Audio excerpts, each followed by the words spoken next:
there, this is Joe from SquareXO, and this is SquareXO episode 88.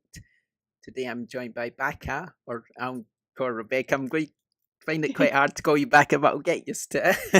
That's fine. Rebecca or Becca is fine. Becca, I mean, it means idiot in Japanese, so a lot of people find it an odd nickname.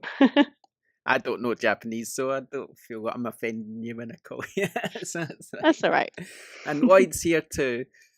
Hello, and I'm an idiot in English, so that's good. Oh, there we go. I think I'm an idiot in Scottish. Actually, it was really funny because, my daughter, she goes, "Oh, we were talking about dads the other day," and she said, "We're asking all the ones whose dad's the most embarrassing or whatever," and I won that title. And who was the most idiotic or whatever, but actually I never won that title, so I was quite pleased. But I got most embarrassing dad, so there you go. And my son turned around me the other day and he said I was smart, and I was like, "Oh." Aww. First time everyone. What's he after? I don't know. First time anyone's he ever wants something. It's definitely the first time anyone's ever called me smart, that's for sure. So I thought, yay, that happened at least once in my life, so that's something. That's an accolade. Yeah, it's okay. Before we start, don't forget you can follow us at squarexo.co.uk, where you can see all our latest reviews and all our latest articles. We're on twitter.com/square_XO, and you can back us on patreon.com/squarexo, where we've just kind of refreshed all our rewards at the moment. We'll be adding more rewards the more we get backed and the more goals with each. So at the moment, the rewards is a bit smaller than they could be, but basically they give you automatic entry into all our competitions, and the higher goal you back us at, the more entries you get into all our competitions across the whole of SquareXO. So yeah, so it's something at least. You can also watch us on youtube.com/JohansonWater. That's just for mainly our recent videos. We've been doing the on the news videos where we just go into the news in more detail, but you can also listen to the podcast on there. You can listen to the podcast on Podbean, iTunes, Spotify, and Google Podcasts as well, so basically anywhere. So yeah, so give us a like, a review, and share if you can. Okay, we can get on with it now that I've done all that fun housekeeping stuff. Okay, so the first thing we'll start with is the gaming news, because there's a wee bit. I won't go into too much depth about stuff we've already talked about in our previous videos, but I've still got quite a bit to talk about here, so let's get started. Right, the first thing up is Kingdom Hearts 3 Epilogue and Secret Ending are free during the launch week as DLC. I don't really know anything about Kingdom Hearts, I must admit. I've never played the series before, so I can't say it's something that I know much about. Is anyone a big fan? I'll leave this to Becca. I mean, I've been playing through the first two on PS4, but I think because it leaked about a month early, didn't it? So I think the epilogue and the secret ending are sort of, I think they were holding them back perhaps as a sort of as a way of stopping those getting out into the public and spoilers and that kind of thing. So were they meant to release previously then? No, I think it's just that the certain retail copies of the game actually leaked. So to avoid people, because the game's been in development for like 15 years, to avoid people going online and sharing the ending and that kind of thing, I think they held them back as downloadable content. So that after the sort of first week, once you finish this goodness knows how many hour game, then you'll get the ending and it won't be spoiled for you, which I think is quite a good way of doing it actually. Do you think you'll finish this goodness knows how many hour game back in the first week? I don't know. We'll see. So Kingdom Hearts is a series that I kind of gave up with when it first came out because I got stuck on a level and I fell out with it. But one of my colleagues at work is a big fan. So she's kind of been pushing me to play them. So I'm going to attempt to try and get through the first couple before the third one comes out. That's my aim anyway. But we'll see. I think it's an interesting thing that they're doing with releasing kind of the epilogue and stuff separately. I think that's a smart move on their kind of side. It's certainly different anyway. Okay, on our bit of news, New Super Mario Bros. Deluxe on the funny how they call it New Super Mario Bros. U Deluxe. If I can get my head around it, still get the U in it. apparently it hides a secret playable character, which is basically a blue toad, and you need to do all these funny button pushing because they put who was it they put in its place? I can't remember. There's Toadette, Toadette and she turns into Peachette if you get the crown, which is just like out of nowhere. It's just like, oh yeah, there's a crown now. Yeah, but you can still play as the blue toad, which is good, I guess. I've got the game. I've not really played it much, but I'll talk about. We're going to talk about Switch today, so I'll talk about how I feel about stuff like that a bit later, I guess. THQ is at it again because it's acquired another IP, this time sci-fi action adventure Outcast. God knows how many IPs they've acquired. They could probably release a game a day for the rest of the year, just based on all the IPs they've bought in the last, year, 2 years? What gets me is the guy said, oh, we're acquiring all these IPs, but we might not necessarily release games for them. So they've acquired about 100 IPs or something, and they're never going to release them. Just going to keep them there in their catalogue. So if one day they're going, oh, we've nothing to release, so well, let's just have a look through here and pick one at random. Yeah, I wonder if that means that they could re-release stuff as well, though, to the current gen of consoles. So I know they bought the Kingdoms of Amalur IP, didn't they? But I think the previous game for that was actually EA. I think the rights are still with EA, but it'd be interesting to see if it means they could do, for example, like because they bought the Time Splitters IP. I wonder if they could just sort of say, well, we were going to do a new Time Splitters, but we don't know if there's a market for it. But here's the original trilogy on PS4 and Xbox One. So I don't know if it's maybe they'll go down that route and just sort of re-release stuff, see what sticks, and then sort of make their mind up and maybe filter the IP through that. Yeah, it's interesting to find out how they tackle it. Really. Next, Bungie's announced a split from Activision. I've already discussed that, really, but. Who said yes there? That was me. Right, good. Because I actually talked about this in one of our videos during the week, but I'm not really a big, massive Destiny fan, so I was just kind of going by what other people have kind of said, and the impression I got from that, I don't know if you agree, Becca, is that it seems that people think that Bungie will kind of be let off the leash now. Yeah, I mean, I have been a fan of Bungie since kind of the original Halos, and Destiny 1, I played the beta for that, and year 1 I absolutely adored, but it's kind of felt almost like Activision have kind of gone, and this isn't anything against them because I like Call of Duty and stuff as well, but how much money can we make out of this by chopping it into tiny little pieces? And kind of, feeding those to kind of the fan base, and it feels like, I mean, we could be wrong, they could carry it on with how they've been going, but now that they've not kind of got Activision with them, what are we looking forward to? Although I did see that Phil Spencer was one of the first people on Twitter to reply to them. So I was like, oh no, we got because Microsoft obviously have been buying everybody out as well. Like, how many teams and how many the IPs can we purchase? So are they going to be the next partner? That'd be interesting, considering obviously the partnership with Sony that they have at the minute. I hope that's one thing that does go maybe with this kind of move, is that Destiny content isn't exclusive to PS4. I mean, I'm a primarily PS4 gamer as well, but I feel like there's a lot of Xbox players who feel a little bit put out, I think, from certain content that has a year. It's a whole year.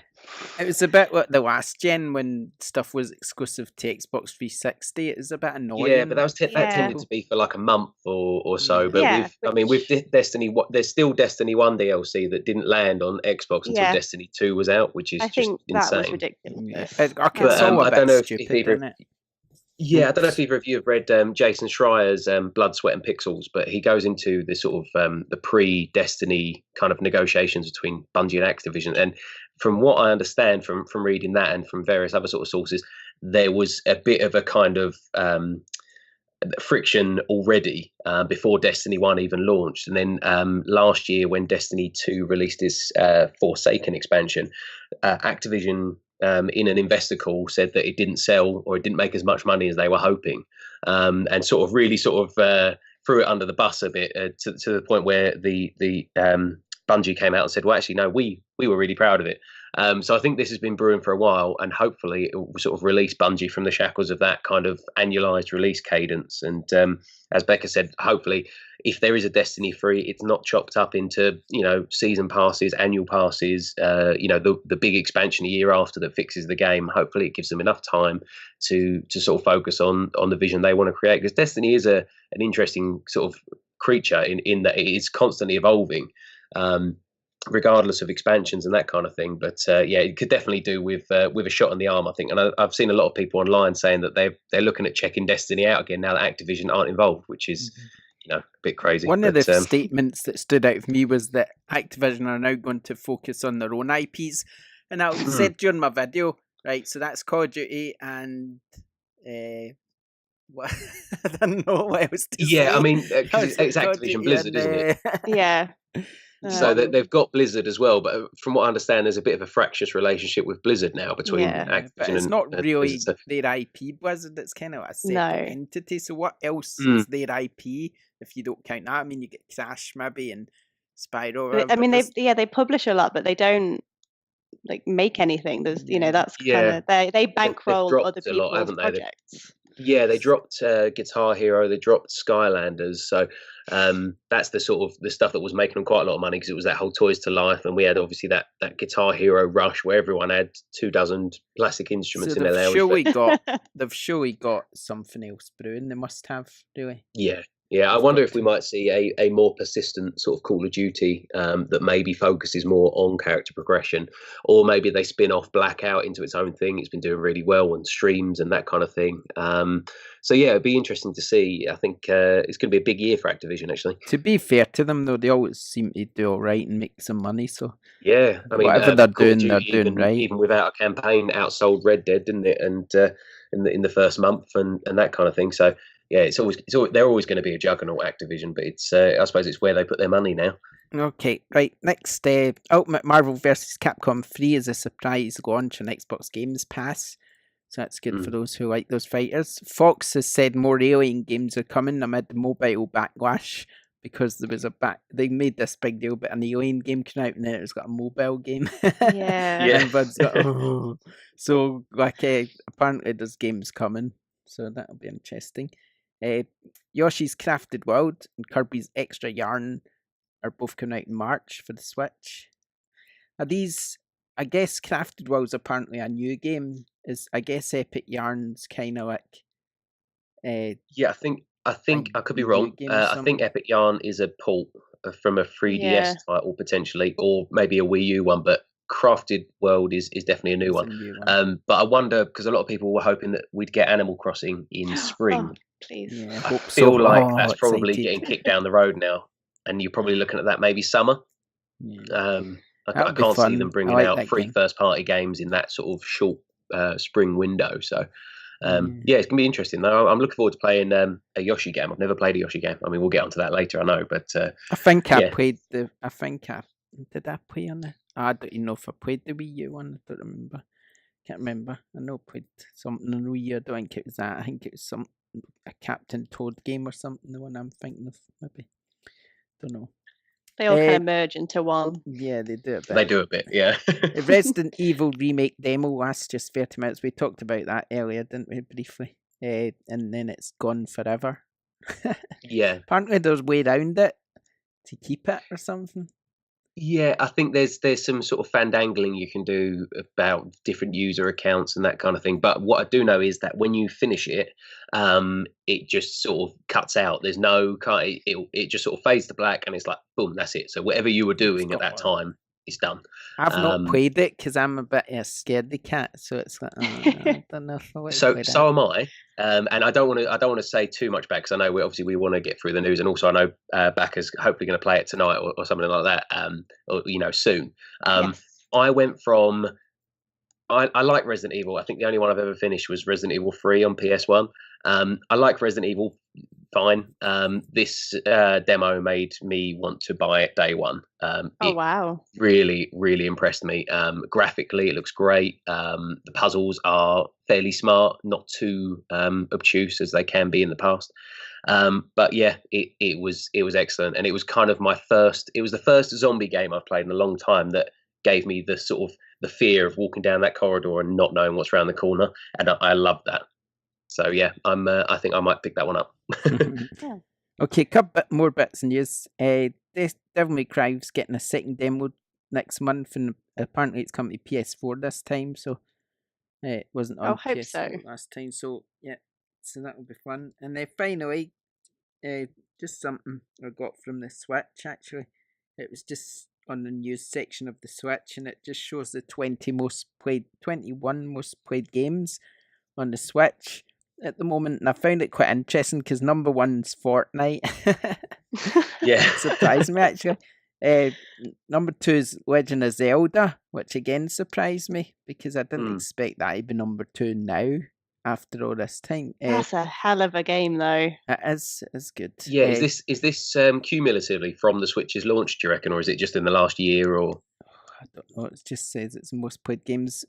Super Mario Odyssey was number 3, Splatoon 2 number 4, and Mario Kart number 5. Some other interesting ones. Pokemon's at number 8 and 9, actually. Skyrim's 11. Stardew Valley's down at 15. Smash Bros. Ultimate is 18.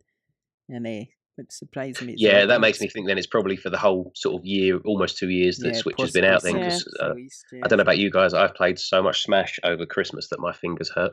I did play it a lot, but then I got kind of. I'm not really a fan of Smash Bros, so I've got it and I tried it and I thought, well, this is good, but now I've a bit like with most Mario games, I kind of bit like I've tried it, I've played it after about a week or so. I'm like, oh, okay, then not going to play that again, probably.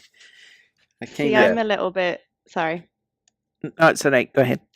I'm a little bit too competitive for those kind of games. I love Smash when I was younger, but now I get a little bit too heated, shall we say? So if I lose, I just fall out with everybody, and if I win, they fall out with me. So I kind of try and avoid them a little bit.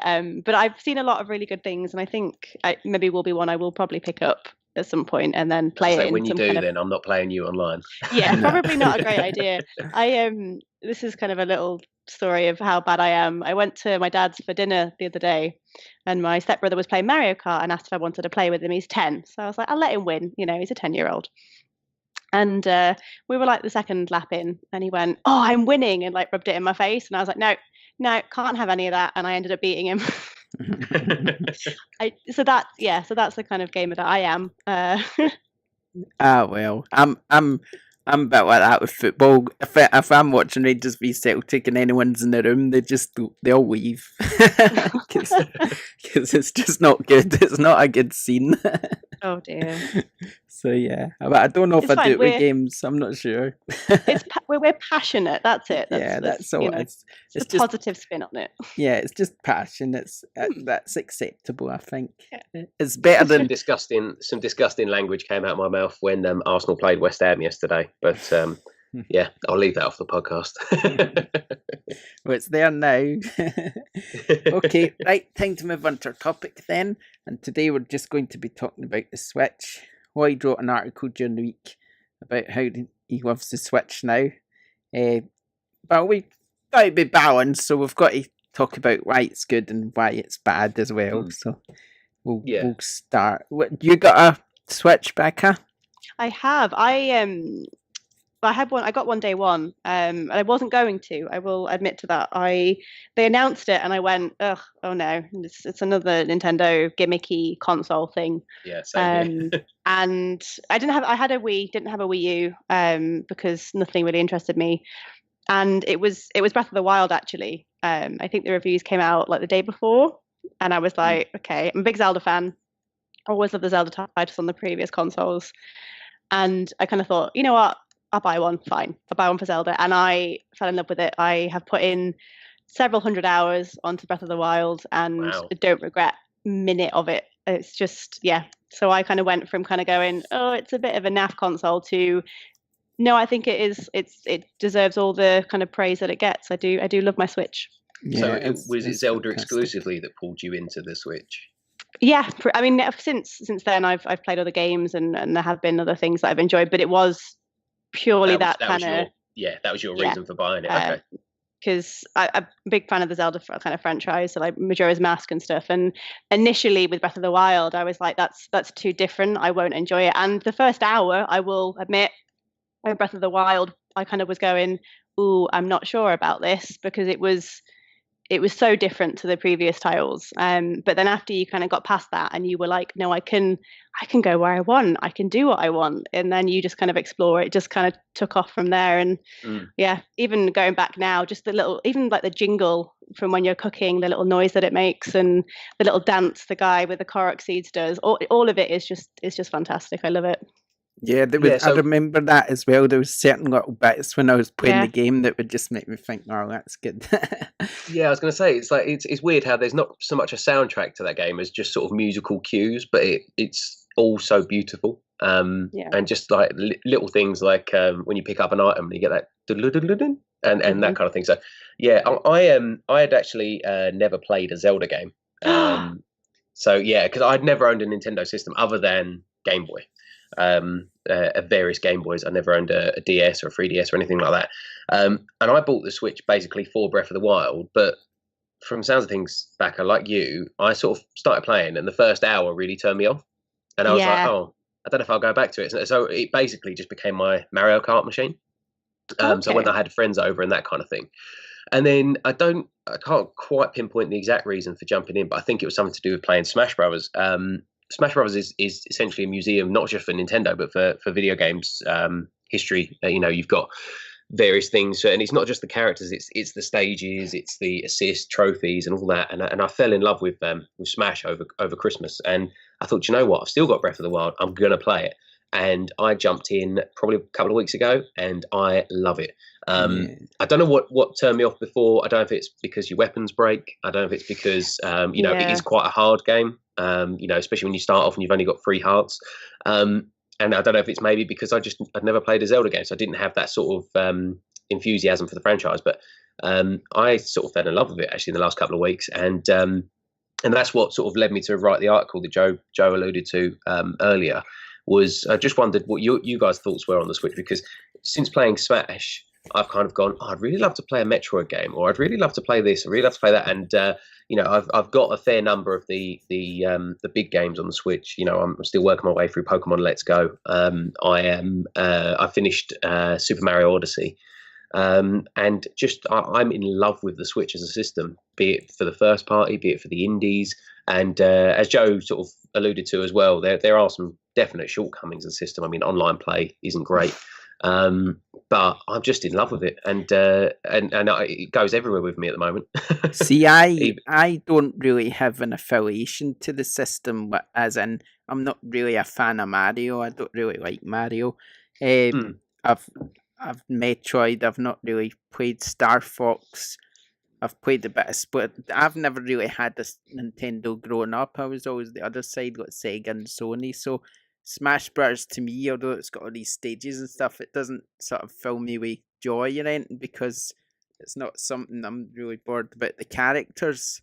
So, but I think it's a good game in its own right, even though the staging that I'm not really getting excited about them, but I think it's a good game in its own right. But Zelda is probably my favourite series for Nintendo, so when I was playing that game, I never got bored the first hour. I played it for absolute hours non-stop, so it's not really a game I got bored of at all.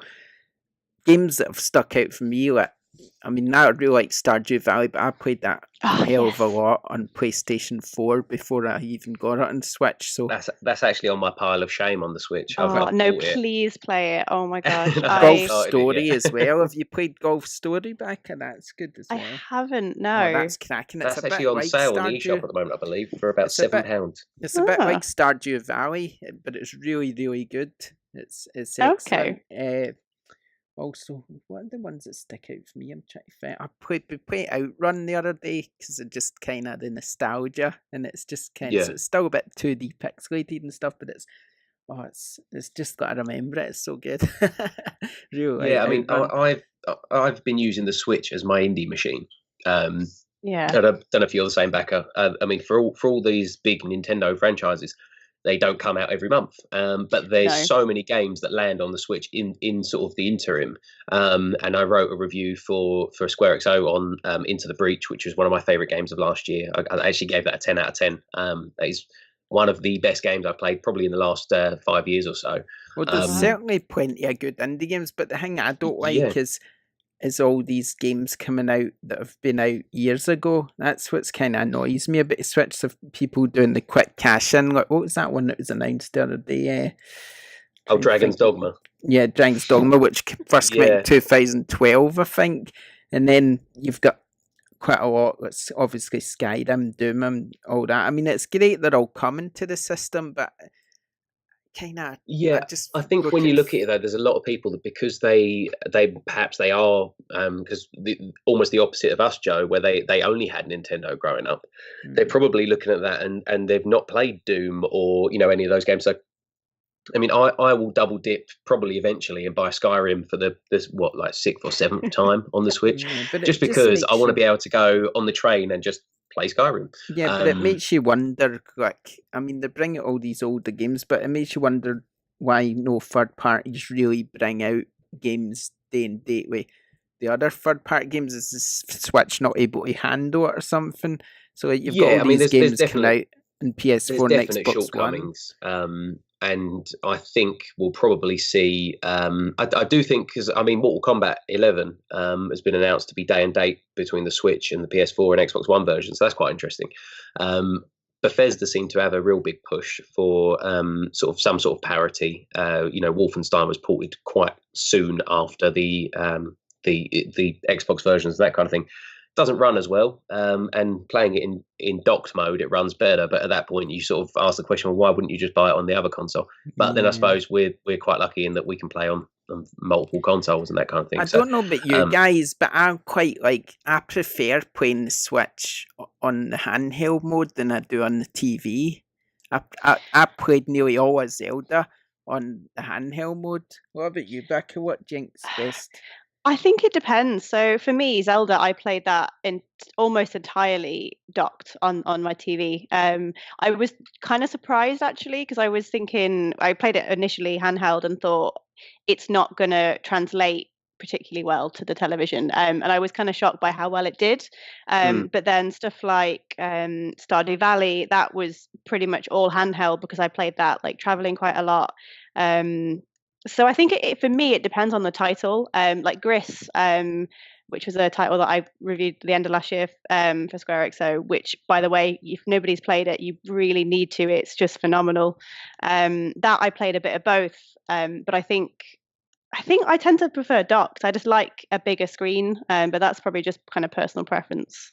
I do like how the Switch is so portable though, like you don't really lose much kind of going from like dock to handheld, which is nice. Yeah, I'm on a similar line to Bacca there. I play Pokemon quite often on the go, partially because I don't really like using the motion controls. I always feel a bit Pokemon silly. Is much just better. Being able handheld. to use the button to catch Pokemon is much better. But Zelda I've played exclusively on the TV so far. Reason being is I just much prefer using the Pro Controller. Yeah. And as someone who, as I say, it's almost like relearning to walk. When it says press X, and I'm like, well, which X? I've had that big problem recently a lot. I find myself, I'm playing Zelda, and I go to hit someone, but I accidentally throw them a weapon or something. And I'm just like, oh no! I've done that so many times. It's a complete and it's a bit frustrating. Whereas I find it easier to sort of pass that and sort of translate the button prompts weirdly if I use the Pro Controller, which you'd think well actually is kind of the same shape as say an Xbox One controller. So when it says X, you'd think I'd go for the X button, but I don't know. Somehow I've managed to wire my brain to work a bit better that way. But yeah, so I'm like that. But I do quite like playing it handheld if like my partner's using the TV, something like that. Just sort of chilling out, playing a bit of Dead Cells, for example, or Into the Breach, and just sort of just laying back on the sofa and just sort of really getting myself into that. And there's a couple of games that I would argue are better portably as well. I reviewed a game called Aero for another site recently. That was a really good rhythm action game along the same lines as Thumper, where it's so much better with just headphones in. And because of that, it just feels much better to play it portably, even if you just sort of get yourself cozy, put your headphones in, and you really sort of feel like you're in that experience then. But then I see what you mean, Joe, when you sort of play games more portably. And it's kind of that's sort of the reason to get the Switch version, isn't it, for a lot of people? So yeah, I mean that's the point to me, because I'm basically, I'd say I'm majority on PS4 most of the time. I mean, I'd say that's my main console. I'd if somebody said to me, "Oh, describe what the Switch is," I'd kind of call it almost like a companion device, like a sort of yeah. device I mean, that you play. someone said to me the other day, if you because obviously working in this sort of field, you get people who don't know games so well, and they go, "Well, which one would you buy?" I play primarily on Xbox, but even I would have to say buy a PS4 because of the exclusives, because of the lineup, because you've got that online, you've got everything that you could want on PS4, and for everything else, there's the Switch. So I would agree with you there, Joe. I think the Switch is an excellent companion device, but I don't know if I could use it as my main console, just because things like FIFA, which I know obviously you play quite a lot of, Joe, it's lagging behind the Xbox One and PS4 versions, and that speaks to that kind of, it is underpowered. And it was underpowered even compared to the standard PS4 and the standard Xbox One. Also, because the other reason I wouldn't use it as a sort of main device as well is because I just prefer PlayStation games. I don't, like I said before, I'm not really a big massive Nintendo fan. I love I love some of the games I do, but it's just I could never swap it for a PlayStation. No way. It's just not really there for me, really. I kind of wish there was an app on the Switch that you could play your PlayStation games. So what you want is a Vita. Yeah. And that was my next question, actually. I mean, do you think with the success, because the Switch has been very successful, do you think Xbox and PlayStation are looking at that and thinking, I mean, Sony tried that with the Vita, and I think it just wasn't that well received. Maybe a bit more over here. I think it did a lot better in Japan, but I think definitely in the West, it just hasn't done well, and they just kind of gave up with supporting it. Unfortunately, I loved when I had my Vita when it was kind of first came out, and there were games coming out for it. I thought it was absolutely fantastic, but I think I traded mine in about a year ago, and there was no games coming, like nothing. There was the occasional JRPG. It really trailed off, and there was sort of a good 2 or 3 E3s where it felt like Sony was trying to pretend it didn't exist. I do think there was certain great things about it, though, remote play and stuff. The remote play was phenomenal. Yeah, it worked so well. They really didn't advertise that anywhere near enough. I don't know if maybe I'm dreaming or whatever, but I don't know if Sony with the PS5 comes out, if it will have some sort of portable controller or something, maybe, or some portable companion device that maybe you can stream your games to or something. Yeah, I think they're probably looking to see what Microsoft do. I think we'll get something from Microsoft this year, but I don't think Microsoft will be in the position to sort of try and jump into the handheld market, simply because they've got that. They've clearly got a bit of a relationship with Nintendo at the moment, haven't they? You've got cross-play between Switch and Xbox on a few games now. Fortnite, obviously, is now with PS4 as well. PS4 as well now, isn't it? Yeah, but Minecraft and that kind of thing. And obviously, they even released, adverts, like commercials showing Xbox and Nintendo Switch. I mean, the Switch it was part of Microsoft's E3 stage presence last year, which is just insane. Just Microsoft trying to be clever in it. They're trying to, because they don't have the mind share, they're looking at Switch going, oh, this has got a bit of the mind share here. Let's try and team up with them, and then we can get some away from Sony. And it is that sort of, I think that is good for the industry, in that a rising tide lifts all ships, and that's sort of backed Sony into a corner enough to sort of push for crossplay. But I think, I can't see Microsoft. I think Microsoft will go for the jugular with the sort of 4K visuals and that kind of thing, like they have with the Xbox One X. I mean, they are pushing that sort of, this is where your games will look best, but it's also not necessarily where you can play the best games. Which I think Sony has nailed down. But see, this is what you need to get a balance between. Switch is kind of competing in the mobile market, you could say, and the fact that they're portable. And Sony's kind of competing with Xbox, trying to guess, we get a more powerful console than them and all that. So I can see Sony taking a sort of middle ground where they kind of go for power, but they also go for portable as well, maybe. But Yeah, then and is also that obviously they've got exclusives that you can't play on the Xbox as well. Yeah. You know, you're never going to get a God of War or a Spider-Man or a Detroit. just And that's just imagine that. playing all them in the go though? How amazing would it be? Yeah, Spider-Man, I mean, Last of you Us. technically could if you dig out your Vita. So Yeah, somebody I saw on Twitter, somebody had done that with Spider-Man, and was like, I didn't even think that hadn't even occurred to me that No, however many exactly. years down the And line. I suppose the only trouble you'd have with that is that games like Spider-Man, that's particularly for the web slinging, that depends so much on an R2 button.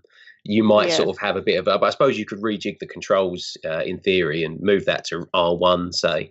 But yeah, I going back to the Switch, I've fallen in love with it, and I'm at that point now where I'm like, oh, I've missed about 20, 30 years of Nintendo games. And so I'm going, let's play, the original Legend of Zelda on the NES online system and that kind of thing. And yeah, there's not a lot there really in terms of, I think if I had that nostalgia, I'd play it a lot longer than I have. But it's interesting sort of that having that history lesson that, and they've got the history that even Sony can't offer in that regard. But yeah, I've fallen in love with it. So I'm really looking forward to hopefully some big announcements for the Switch this year. Yeah, I just need a date for Animal Crossing. I want a date for Animal Crossing and a date for the new Pokemon RPG. I think that would. See, they're the Pokemon's games. my one this year. They're the games I want. I need it. I love Zelda. Animal Crossing's amazing. And Pokemon, I like all of them. Have you enjoyed Let's Go? I've not really played it that much. I think the kids played it more than me. I've not really gotten it yet. I think I've just been too busy to play that one. But I hear it's not quite. I mean, yeah. See, I'm a big Pokemon fan. Like, I've had every single one at launch, both editions, because I've got to have the collection. And I didn't do that with Let's Go. I just picked up Pikachu, and I'm enjoying it. I'm only probably 3 or 4 hours in. It's different, but I also feel like it's kind of catering to like the new mobile market, as it were. Kind of, it's taking what works from Pokemon Go, which is massive, and then kind of taking what worked from the Pokemon games and kind of creating this like really really cool fusion that I must admit it's adorable. I spent the entire time kind of smiling playing it, even though I was kind of going, it's a bit different, I don't know. I still kind of I think they did a really good job, but I am looking forward to Gen 8. I was going to say, my thing with Let's Go was that's the only franchise that I have any nostalgia for that's Nintendo related. So being able to go through, because I did own a Game Boy. That's the only, as I mentioned, that's the only Nintendo system I've owned before. Being able to go through Kanto again and sort of experience all the same sites, catch all my favorite Pokemon. Charizard's my boy. Yeah. And being able to play through that, but in HD with so much color and that kind of thing, that was everything to me. I reviewed it for SquareXO. I think I gave it an 8 out of 10. And it does make some smart changes, like being able to see the Pokemon in the overworld.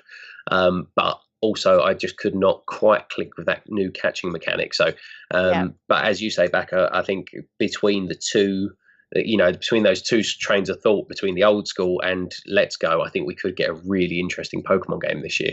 Hopefully it is like the old ones though, because that's kind of what I like the best. The sort of RPGs. All I'm gonna hope is they kind of, because I don't know if you guys played Sun and Moon or Ultra Sun and Moon, they got a little bit too handholdy, and I know they're kids games and obviously they're kind of catering towards kids, but as somebody who has played it for 20 odd years, I know how to catch a Pokemon. You don't have to remind me every 3 minutes. I think it would be nice if maybe they even introduced like not even difficulty, but an option to kind of like, I know what I'm doing. I don't need you to explain how to catch a Pokemon and how to use a potion and all that. I think that for me would be quite nice. But equally, I'm not going to moan if they don't. I'll still buy both copies and skip home and play them. You'd think they could put like an option in the menu or whatever. But Animal Crossing, that's what I'm looking forward to. I played that so much when it's in 3DS. It's it's so addictive, isn't it? New Leaf was the first one that I played because I always kind of looked at them and went, ugh, they're like kids games.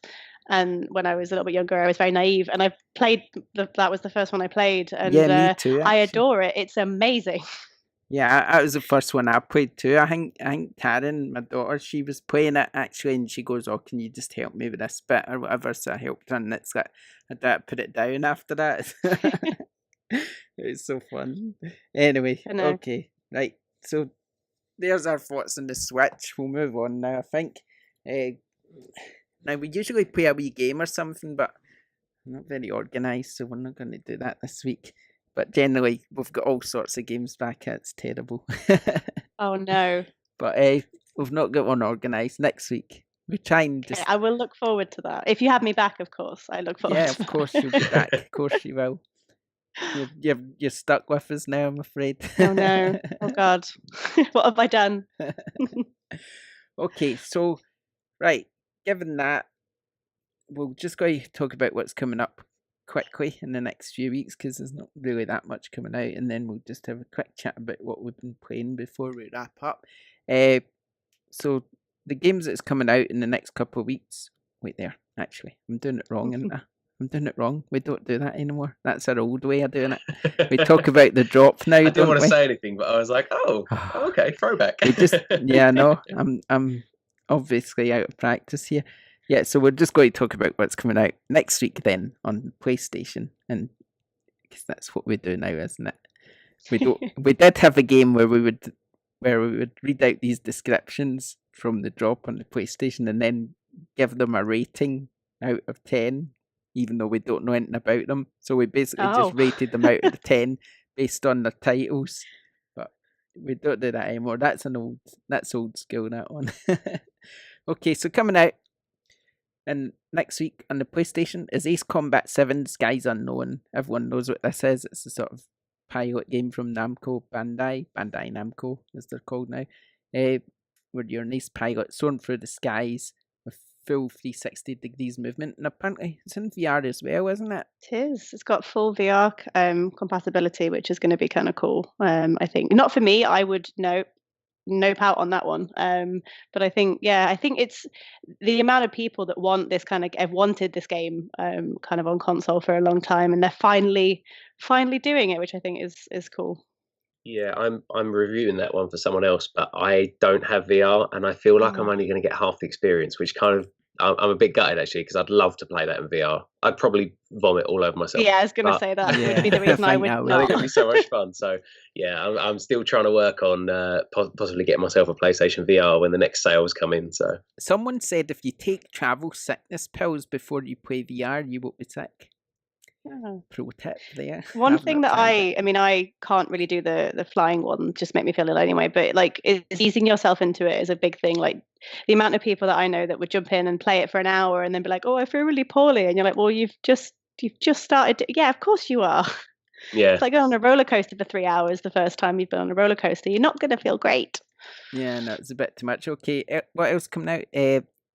As Divine Hearts 2. Never heard of that one, but basically it's picking up 2 years after the events of the first adventure, where Zack and friends find themselves off on another quest. That doesn't really tell me much, but it looks a bit like a JRPG, to be honest, just from the thumbnail. The Grand Tour video game. This should be interesting.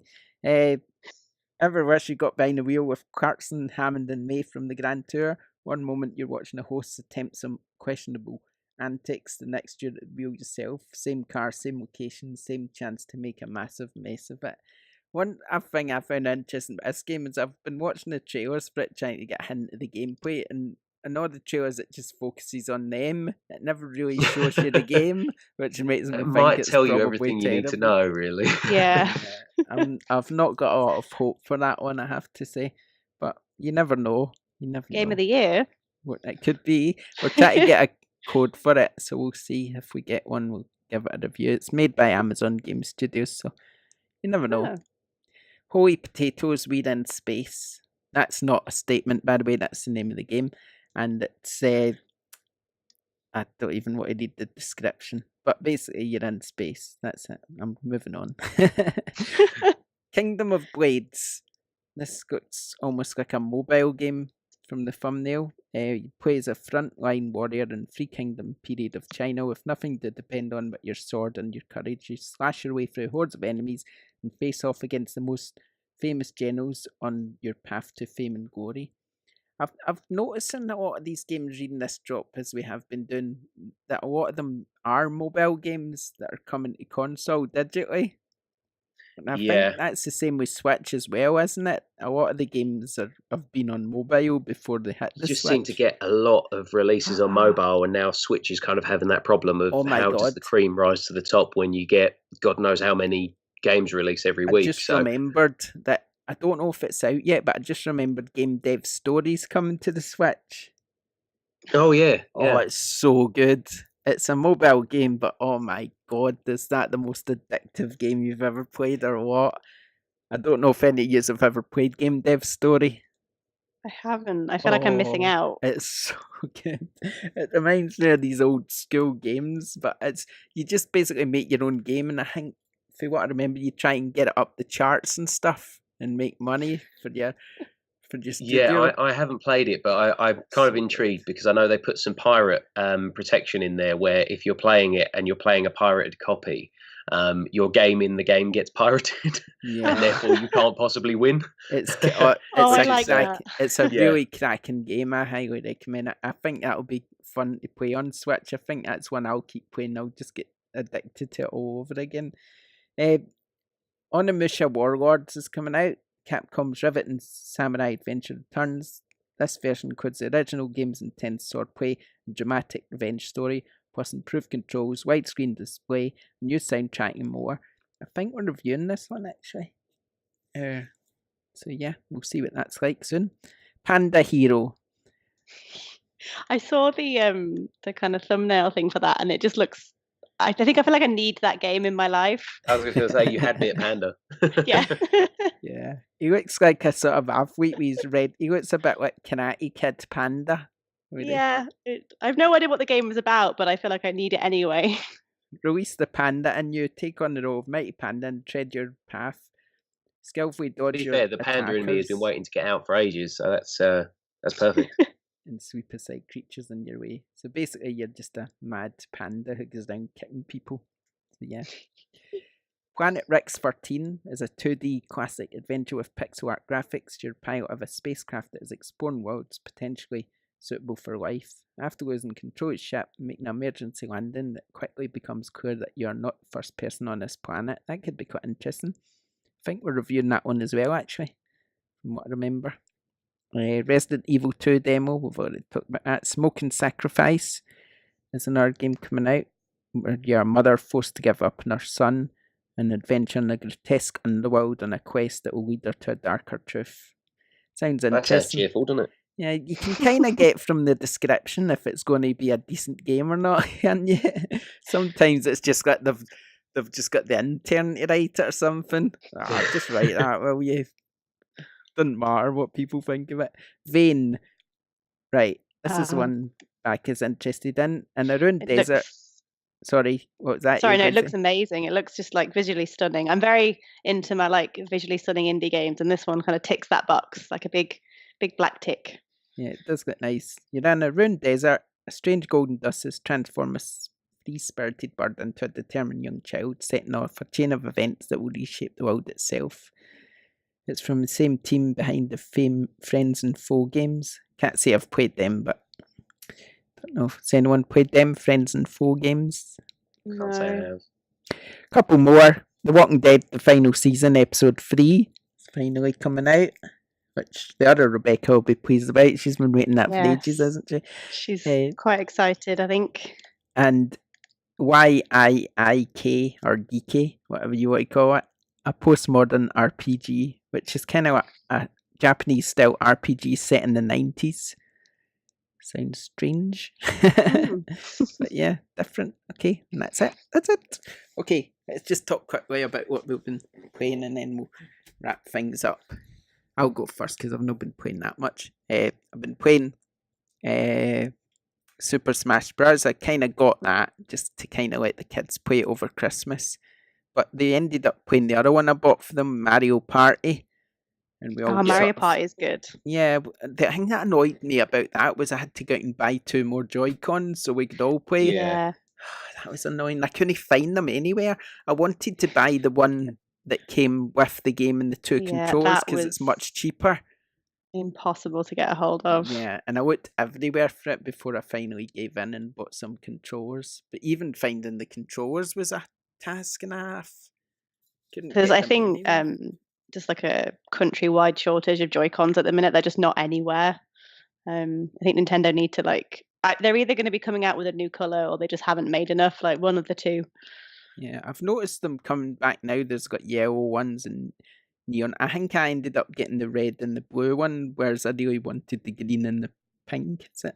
I don't know. Yeah, the green and the Yeah. pink were well, they did them for the Mario Party, but they were Splatoon ones originally for the console.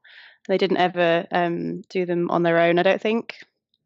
So I ended up with the blue and the red ones, but if they bring it, I was going to get the neon ones because they were the neon yellow ones because they were got $54.99 everywhere. Well, on Yeah. Amazon anyway, when they were really cheap, and I thought, I wonder if they're any good or whatever. I don't know. I think they were the ARMS exclusive. I am the knowledge on Joy-Cons. The ARMS, I think they were the limited edition ARMS ones they brought out, which was actually a really good game. Very underrated. A lot of fun. I did pull a muscle in my shoulder playing it though. That's that competitive streak, though, isn't it? Yeah, Yeah, pretty so much. Yeah. I played Mario Party. I played Super Mario Bros. I played what else did I play? Oh, it's so difficult to remember, isn't it? What with Christmas being in the way, I think I tried to play some Spider-Man, but I've still got the 2 DLCs to play. I've completed the main game. I've completed the first DLC, but I've not really got round to playing the other 2 DLC yet. Yeah, I finished the second DLC, funny enough, only a couple of days ago. I've been sort of holding off on going to the third one because I kind of want to make it last. But yeah, it's more Spider-Man, isn't it? How good is Spider-Man? It's just amazing. I haven't started any of the DLCs yet. I finished the main game, but I'm going to do them all in one go, I think. Yeah. I think it would definitely play better that way. I bought the season pass on sale in the PlayStation Store for about £10, I think, and there's definitely a £10's worth of content there. So yeah, I didn't feel shortchanged as you can often with DLCs. Yeah, so I think that's mainly what I was playing over Christmas. So I just said Outrun. I played some of because I reviewed that, and also have been playing the Dreams beta recently as well. Oh, nice. Which is quite interesting, shall we say? Yeah, I think you might be NDA'd on that. Yeah, exactly. I'm not really meant to talk about it. I think I've even meant to say I've been playing it, but it doesn't matter because I'm not actually talking about it, so it doesn't matter. Yeah, I think that's it. But there's probably something I'm forgetting, no doubt. That I've been playing more than any of the others, but I just can't think what it is at the moment. Was that good? You can't remember it. Yeah, I've enjoyed must be it. good. Yeah, I'll just play it, enjoy it, and then forget about it. What about you then, Lloyd? I have been playing. So I played a bit of Zelda, which we went into earlier. But playing a fair amount of just random Switch indies, Dead Cells, Into the Breach. But I have fallen, and I've mentioned it in our sort of group chat earlier. I've fallen head over heels back in love with Monster Hunter World. It's kind of scratching that Destiny 2 itch for me at the moment, of that kind of constant loop and grinding for better gear and that kind of thing. I finally took down a monster that had been a bit of a pain today, so I feel really good about myself. So it's pretty much been a productive weekend based on that entirely. And so I've just kind of fallen in love with that again. As I say, I played the first 2 episodes of the Spider-Man DLC and the Resident Evil 2 demo. I'm trying to think of anything else. Oh, and Smash unlocked all the characters, which took a fair bit of time, but so worth it. And just been kind of experimenting with the unlockable characters and trying to work out who I'm good with. I haven't found anyone yet because I'm not very good at Smash, but it's great fun. See, going back to Smash a second, the only mode I've played in Smash is that one. See, this shows you what I know about Smash because I don't really know much about it at all. But that mode where you go around unlocking all the characters. Oh, World of Light. that what it's Is that the called? one? World of Light? I don't know. I Yeah, don't know so what the I mode's actually called. have barely touched World of Light because you can unlock the characters just by playing random battles anyway. So there are a couple of points where I had a couple of mates over, played a bit of Smash, and then sort of every few matches you're unlocking someone, and then you can sort of unlock them together, which made it a bit more enjoyable. But I'm just happy I unlocked Cloud. Like Cloud's my boy. It's just Yeah. I love Final I Fantasy don't know VII. what So character I've been having most luck with. Zelda, maybe. Zelda's pretty good actually. Yeah, I got my arse handed to me on Zelda by Zelda the other day online. So Oh, I've not it played still hurts. online, but I don't have the Nintendo Online. I don't have Yeah. that because I don't want to buy another one. No, Oh, that's fair I've enough. just thought of But the next week's topic actually. Now that we've just talked about online there. Oh, good. Ooh. That's a good topic for next week. I'll tell you what it is later. I'll tell you what it is next week, but that's a good one. I need to remember that. Okay, back at what you've been playing. So I've jumped around a few different things. I finally finished Red Dead. Well, the kind of main story arc. I'm only halfway through the epilogue. On the request of my other half, because he really wanted to talk about it, and obviously didn't want to spoil it for me. So I finished Red Dead, which was wonderful. I've been jumping around. I occasionally will pick up Darksiders 3.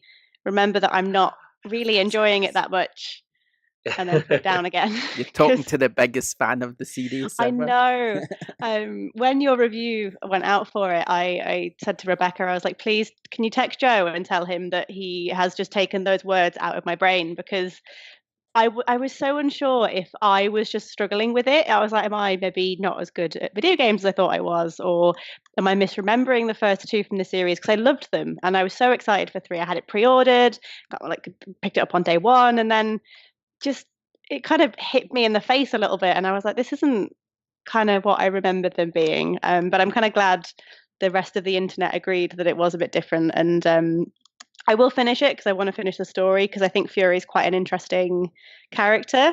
But I'm definitely not going to be platinuming it. I'm not going to do it on Apocalyptic. I want to finish it and be done. To be honest, I really enjoyed it, even though I didn't like parts of it. I didn't like some of the design choices and stuff, and the combat was just. The combat's frustrating me. They've recently put in a patch that you can pick between the way they've made it and like classic combat style, which makes it more air quotes like hack and slash. I think they've forgotten what the words hack and slash mean, but that's fine. So they've implemented that now. So I'm gonna go back and have a little play around and see if maybe changing the combat style. I'm not. I don't dislike it. I just feel like it's not the same as 1 and 2, and I think that upsets me a bit. But then I can't be upset with a team that want to change the way they want to do things and that kind of stuff. So I played in some of that. I've been playing some indies as well. I finished Inside recently, which that's a very weird game. Yeah. It's wonderful. I loved it. I genuinely did. But I finished it, went back and did kind of all the trophies and the hidden ending, and I still am a little bit confused. But that was really good. And then today I actually finally started playing The Long Dark, which I got it a month ago and I hadn't started playing it. And that's really, really cool. Kind of like survival exploration style game. But I'm doing the story as opposed to the kind of survival side of it, because the survival side I'm probably terrible at. But that's quite an interesting story. The graphics are kind of interesting as well, which is nice. But yeah, that's kind of been what I've been jumping around at the minute. Yeah, I didn't actually play more Darksiders. I meant to, because I did complete the game and I did the ending's great again. They just get something about them games that the ending's always really good. I love the ending in Darksiders games. I think they're excellent. Yeah, sorry. Oh, I wouldn't go say anything else. I was done. I think the funny thing for me is when at the beginning of Darksiders 3, I either didn't finish 2 or it had been a really long time, because I was watching the intro kind of going, what happened at the end of the last one, because I was confused. But I think I figured it out eventually, but it took me much longer than I would have cared to admit. I'm clearly not as big of a fan as you are. Yeah, I did it's been a while on it since Darksiders 2, so Darksiders 3. I mean, the fact It is a new team, I suppose, and Yeah. they've probably not got as big a budget either, to be fair. So I mean,